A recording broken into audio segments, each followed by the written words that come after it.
Ang mabuting balita ng Panginoon ayon kay San Lucas. Noong panahong iyon, sinabi ni Jesus sa kanyang mga alagad, "Sinasabi ko sa inyo, mga nakikinig, ibigin ninyo ang inyong mga kaaway. Gawan ninyo ng mabuti ang mga napopoot sa inyo. Pagpalain ninyo ang mga sumusumpa sa inyo. Idalangin ninyo ang mga umaapi sa inyo. Gawin ninyo sa iba ang ibig ninyong gawin nila sa inyo. Kung ang iibigin lamang ninyo ay ang mga umiibig sa inyo, ano pang gantimpala ang inyong hihintayin? Kahit ang mga makasalanan ay umiibig din sa mga umiibig sa kanila.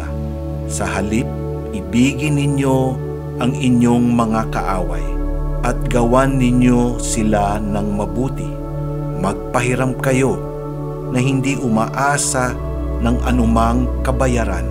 Sa gayon, malaking gantimpala ang tatamuhin ninyo at kayo'y magiging mga anak ng kataas-taasan, sapagkat siya'y mabuti sa masasama at sa mga hindi marunong tumanaw ng utang na loob. Maging mahabagin kayo gaya ng inyong Ama. Huwag kayong humatol at hindi kayo hahatulan ng Diyos. Huwag kayong magparusa at hindi kayo parurusahan ng Diyos. Magpatawad kayo sa inyong kapwa at patatawarin kayo ng Diyos. Magbigay kayo at bibigyan kayo ng Diyos. Hustong takal, siksik, liglig, at umaapaw pa ang ibibigay sa inyo.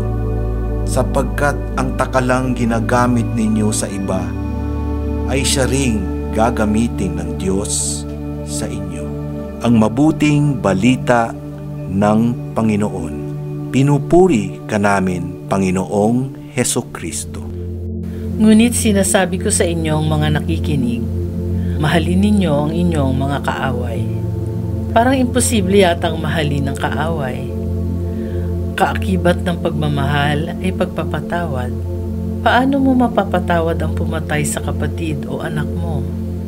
Ang reaksyon ng tao ay paghihiganti o hayaan ng hustisya na siyang humusga. Ang ugat ng reaksyon ay nasa puso pa rin ng tao. Hinahamon tayo na isabuhay ang pagbabago ayon sa Ebanghelyo. Ang alintunin ni Jesus ay hindi imposibleng sundin kung ang puso ng tao ay puno ng pag-ibig ni Jesus. Ang sabi ni San Pedro, higit sa lahat, magmahalan sana kayo ng tapat na pag-ibig sapagkat tinatakpan ng pag-ibig ang maraming kasalanan.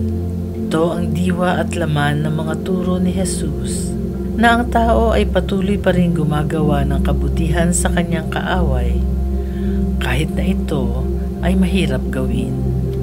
Mayroon ka pa bang kinapopootan? Napatawad mo na ba siya?